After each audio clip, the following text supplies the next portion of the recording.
Tom Slick. Yeah, let's start. How about we talk about King's College Glee Club in 1972 when I think in a spring concert, we did a Sha Na Na kind of knockoff. Yeah, that was my first time in the folk group. Yeah. So, and then everybody seemed to love it. We did it at the King's College Auditorium. Right. And so we decided we'd try to put together some musicians behind us and make it into a band. And we found Sheffy, Yeah. and despite all the facts, we kept them.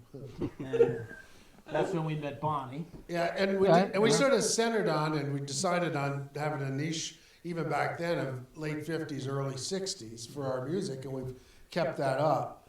A lot of that had to do with one of the strong points of the band back then, since it was almost originally an a cappella group. We had pretty good vocals, so that we wanted to concentrate on that. And what's better than 50s and 60s for the vocals? Oh, for vocals, There's just tremendous vocals. And so we still sort of stayed in that genre over the years. We've added people. Well, who was the original guitar player for that thing that we did for King's College? Ron Konecki.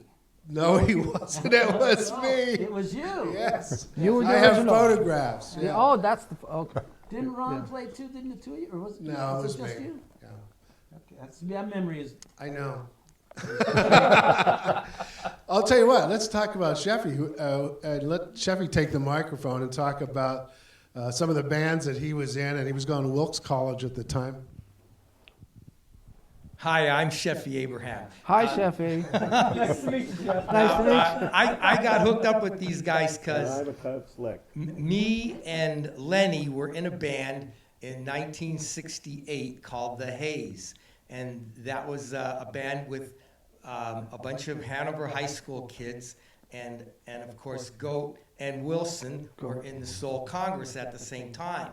And so we sort of knew each other, but me and Lenny were in the same band. And Lenny called me up and he said, Sheffy, and I knew he was at King's then, and he said, Sheffy, we're putting together a group out of the Glee Club, and he goes, we want to electrify it. He goes, do you want to play?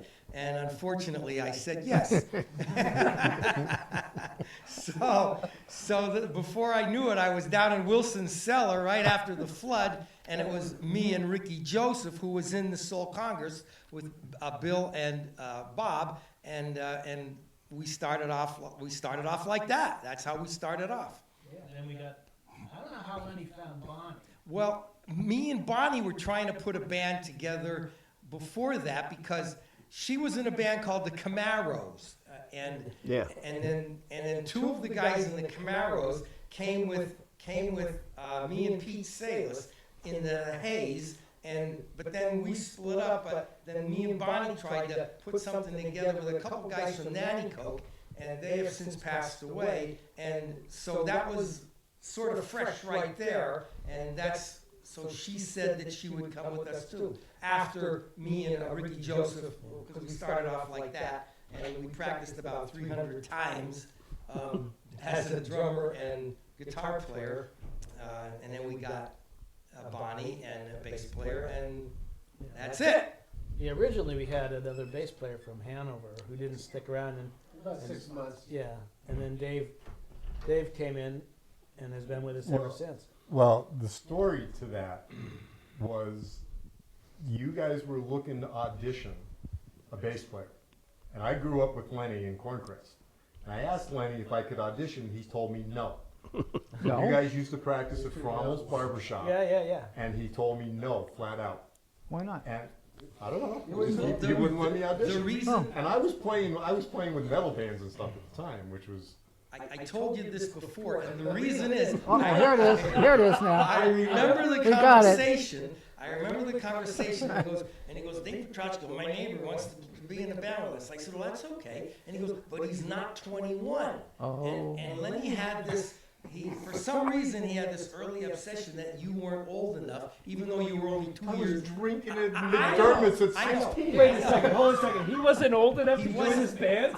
Yeah, look at us now. That's no longer a hurdle. Yeah, no Lenny problem. only- No Lenny problem. only At least you wanted guys people- overcame. Lenny only wanted people that were 21. And I wasn't even 21. I was only 20. But You had to be I 21. wasn't 21 either. But he goes, he's too young, he's only 18. And I said, well, you can still go in a bar at 18. He goes, what if we get in trouble? What if we get in trouble? I can remember the conversation because he was coaching baseball down in Breslau. Yeah, well, he coached me when I was on Little League. You were probably in. Oh, jeez, that's why he thought of you as a little Well, guy. What happened after that was the fact since I didn't get the audition, but a few months after that, you guys were playing in Allentown for Sock Hop.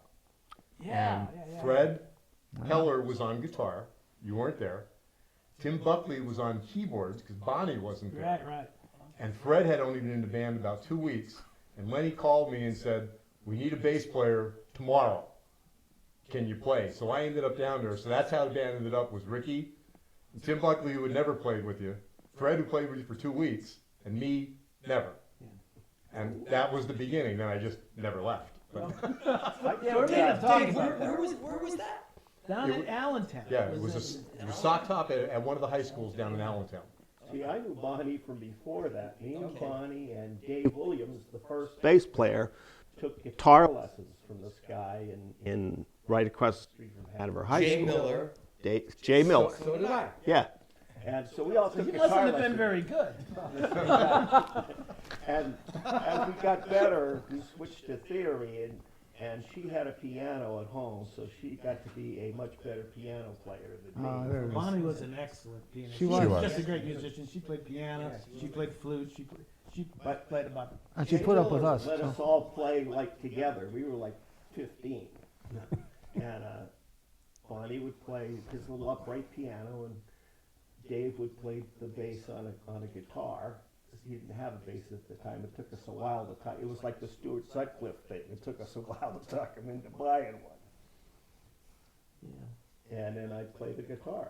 I eventually became the guitar player. Sutcliffe But then when guy I was came with- back, I was the keyboard player. That Sutcliffe guy was with the Camaros, right? Yeah.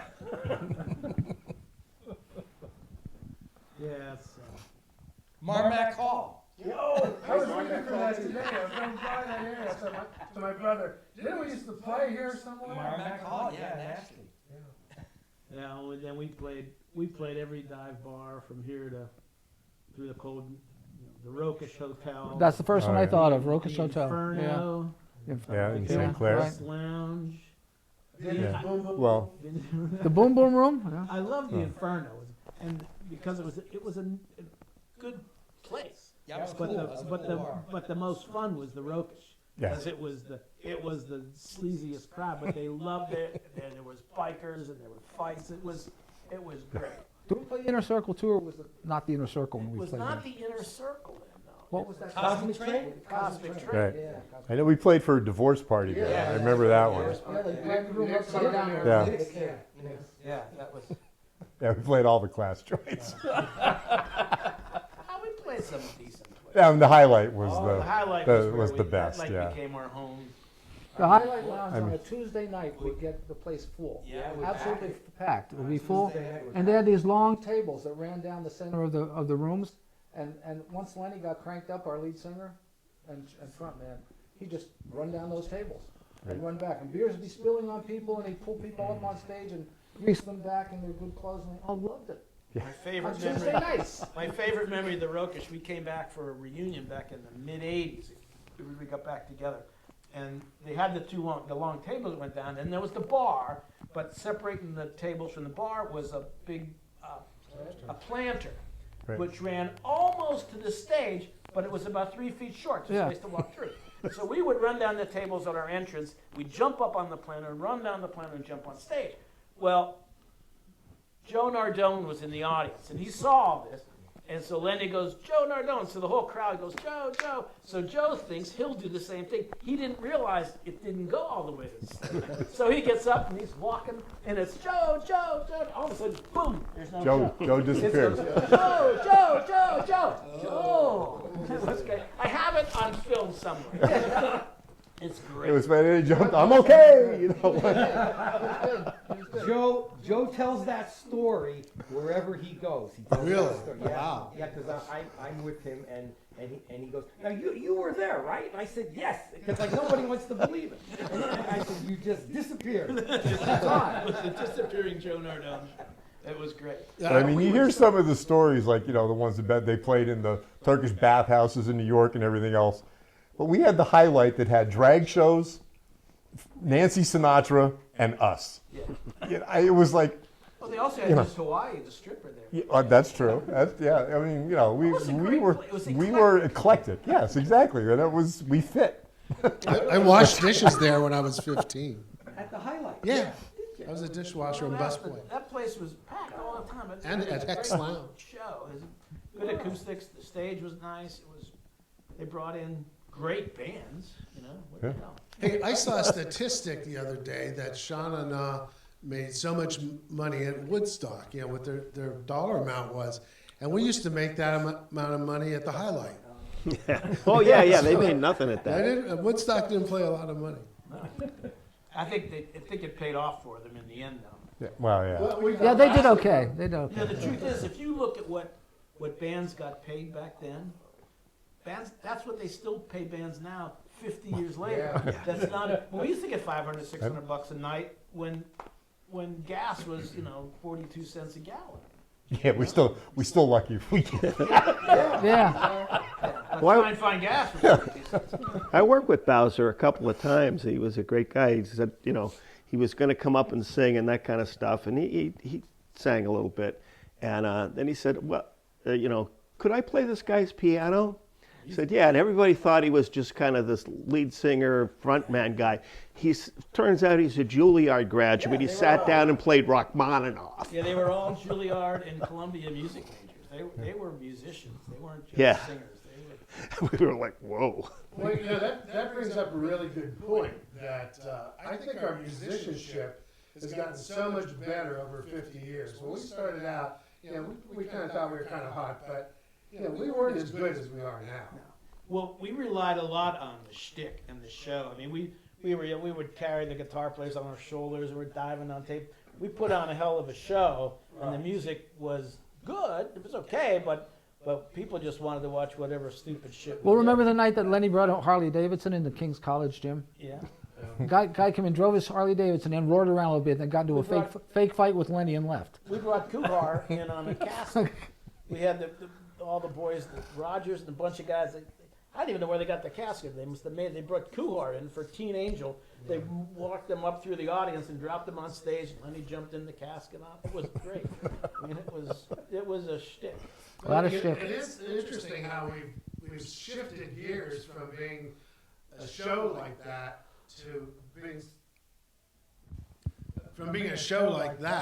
to being one that is more serious about the music and how hard we work to get the music right.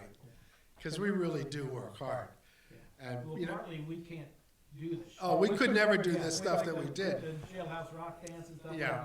We did. But We can't pick either up anymore and put them on our shoulders. No, we can't do that. it has shifted a little bit towards being musically sound and away from the fun stuff. But we're always a fun band. I mean, when people come out to see us, they say, "Boy, you guys look like you're really having fun up there." We're like, "We are. This is great stuff."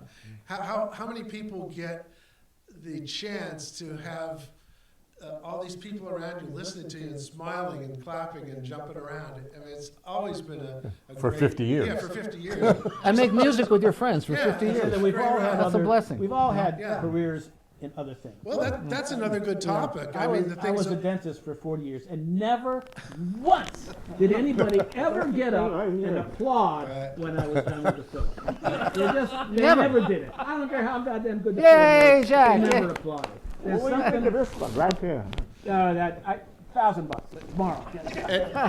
and I'm a CPA, but I've been Open the told applause, I've been yeah. told by the Human Resources Department several times that you're the most unlikely CPA that we've ever met. You just do not fit the the mold for Is that. that because you can't add? Well, that was part of it.